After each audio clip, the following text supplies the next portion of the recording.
எவர் கடவுளை அடையும் பாதையில் அடியெடுத்து வைக்கிறாரோ அவர் கீதையின் 12 போதனைகளையும் உள்வாங்க முடியும். அதாவது கீதா புத்தகத்தில் 12 போதனைகள் இருப்பது எளிதாகிவிடும். கடமையின் கர்மத்தை செய்ய தூண்டுகிறது. 2ஆம் பாகம். இதனால் கீதையை நாம் படிப்பது மிகவும் முக்கியம். இதுதான் 2ஆம் பாடம். கீதையின் 3வது பாடம் உங்கள் வேலையை செய்யுங்கள், உங்கள் வேலையின் பலனை எதிர்பார்த்து செய்யாதீர்கள். கீதையின் 4வது பாடம் உணவு பழக்கம். என்ன சாப்பிடலாம், என்ன சீசனில் என்ன சாப்பிடலாம். ஒவ்வொரு சீசனுக்கும் அது வேறுபடும். இதில் என்ன சாப்பிடலாம், என்ன சாப்பிடக்கூடாது என்று ரிஷி பிரசாத் பத்திரிகையில் படியுங்கள். குளிர்காலம் வரும். ரிஷி பிரசாத் வெளியிடப்பட்டு கொண்டே இருக்கிறது. சரியான சாப்பாடு மற்றும் உணவு பழக்கங்கள் பற்றி கீதையிலும் குறிப்பிடப்பட்டுள்ளது. 5வது பாடம் கீதையில் உள்ளது. பாவம் வராமல் இருப்பது. மிகப்பெரிய மகாபாரத போரில் பீஷ்மரை அம்பு படுக்கையில் படுக்க வைத்த அர்ஜுனனுக்கு பாவம் வராமல் இருக்க என்ன நடந்ததென்று கீதையில் உள்ளது. உங்கள் சுயநலத்திற்காக கர்மம் செய்தால் சிறிதளவு கர்மா கூட உங்களை கட்டி போடும்.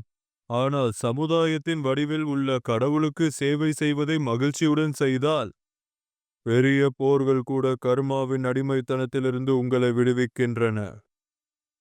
நாட்டின் எல்லைகளை பாதுகாப்பதற்கும் பயங்கரவாதத்தை எதிர்கொள்வதற்கும் அல்லது எல்லைகளை அபகரிப்பவர்களை தண்டிக்கவும் அவர்கள் கடுமையாக போராடி பல தியாகங்கள் செய்திருந்தால் அவர்கள் சொர்க்கத்திற்கு சென்றிருப்பர். எதிரியின் உயிரை எடுத்தவர்கள் தைரியமானவர்கள்.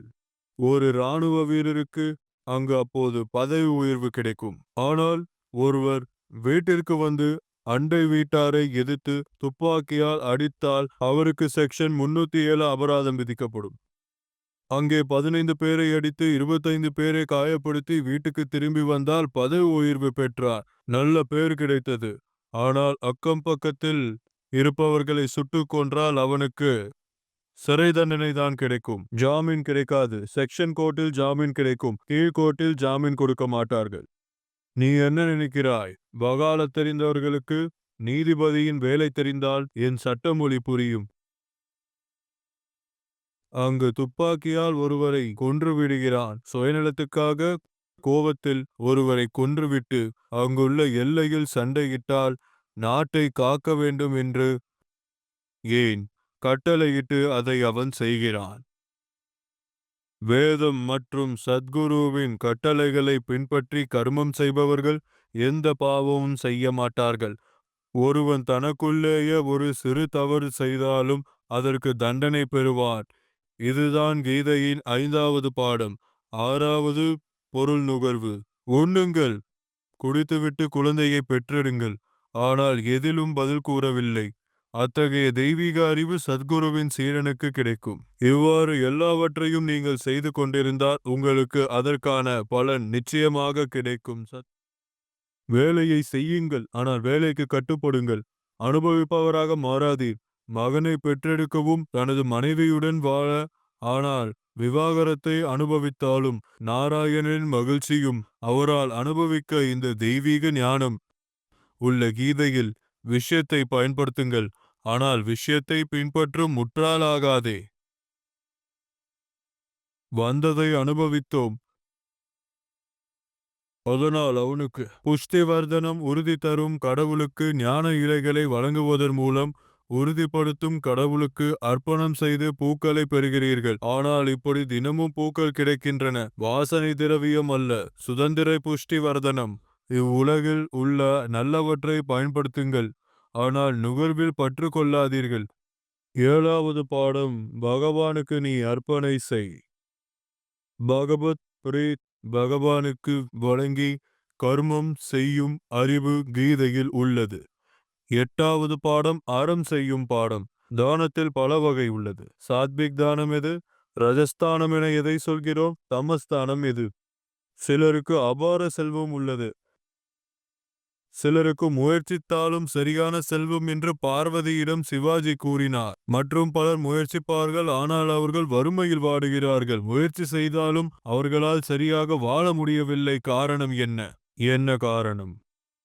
துறவிகள், மகாத்மாக்கள் மற்றும் கடவுளின் பாதையில் செல்லும் மக்களுக்கு சேவை செய்பவர்கள் கேட்காமலேயே இந்த ஜென்மத்தில் செல்வத்தை பெறுவார்கள் என்றார். கேட்டபோது நல்ல வேலை செய்து, நல்ல முயற்சி செய்து, நல்ல செயல்களை செய்பவர்களுக்கே உரிய இடம் கிடைக்கும். கேட்டும் சேவை செய்யாதவர்களுக்கு கஷ்டப்பட்டு உழைத்தாலும் வருமானம் ஈட்ட முடியாமலும் போகிறது. இந்த வகை கதையை நீங்கள் முன்பே கேட்டிருக்க வேண்டும். மகாபாரதத்திலும் வருகிறது. தானத்தின் தர்மம் என்று கீதையிலும் வருகிறது. எந்த தானம் எப்படி செய்ய வேண்டும் என்ற அறிவும் கொண்டும். சாத்விக் தான், ராஜஸ்தான், தமசத்தான். 9வது பாடம் யாகங்களின் பாடம். வாஜ்பாய் யக்ஞம் சிறந்த யாகம். ஆனால் எல்லா யாகங்களிலும் சிறந்த யாகம் பகவத் நாமத்தின் ஜெயமய ஆகும். புரிந்து கொள்ளுங்கள். அந்த யாகத்திலும் ஒரு முறை ஜபித்தால் 10 மடங்கு எப்படி ஆகும்? 10 மடங்கு எப்படி ஆகும்? 100 மடங்கு எப்படி ஆகும்? 1 மில்லியன் மடங்கு பெருக்குவது எப்படி என்று சத்சங்கத்தின் மூலம் விளக்கப்படுகிறது. 9வது யாக வித்யா. 10வது பாடம் பூஜை செய்யும் முறை. எப்படி வழிபட வேண்டும்? குரு வழிபாடு, பெற்றோர் வழிபாடு, கடவுள் வழிபாடு. இந்த வழிபாட்டு அறிவு கீதையிலும் விவரிக்கப்பட்டுள்ளது. 11வது நாம் நம் கர்மத்தை செய்கிறோம். நம் வேலையை செய்யாமல் நாம் வாழ முடியாது. ஆனால் கர்மத்தை செய்யுங்கள். எல்லா கர்மத்தையும் நமது யோகமாக்கி கடவுளிடம் நம்மை ஒன்றிணைப்பவராக மாற்றுங்கள். அர்ஜுனனின் விஷாத் யோகமும் இறைவனின் பாதத்தில் இருந்திருந்தால் விஷாத் யோகமாகிவிடப்பட்டது. போர் என்பது நல்ல செயல் அல்ல. அதுவும் கர்மயோகமாகிவிட்டது. ஆமாம், கர்மயோகம் ஆகிவிட்டது.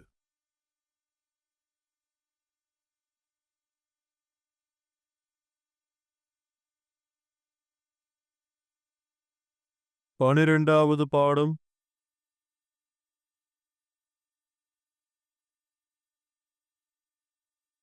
தன் மனதை சமன்படுத்த முயற்சிப்பது. சுகம் வந்தாலும் சமநிலை, துன்பம் வந்தாலும் சமநிலை, மரியாதை கிடைத்தாலும் சமநிலை, அவமானம் வந்தாலும் சமநிலை, புகழ் வந்தாலும் சமநிலை, அவமானம் வந்த பிறகு சமநிலை. இதெல்லாம் கடந்து போகும் ஒரே சாசுஷி. ஞானத்தின் சாட்சியாக என் குரு தத்துவம் அது.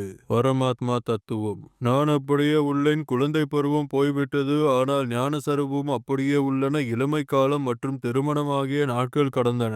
தாயானால் பிரசவ வலியும் கடந்தது. தந்தையாகவோ அண்ணனாகவோ ஆனதும் நாட்கள் கடந்தன. முதியவனான போது நோயுற்ற நாட்களும் கடந்தன.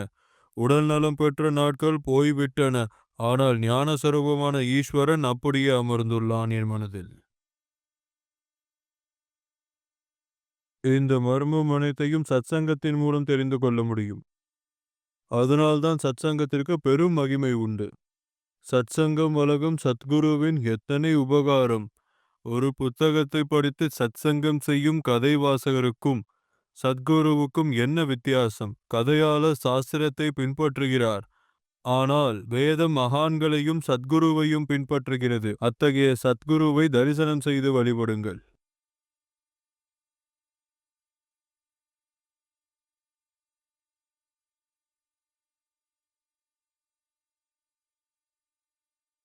சந்த் பிரீத்தம் தாஸ் எழுதியுள்ளார்.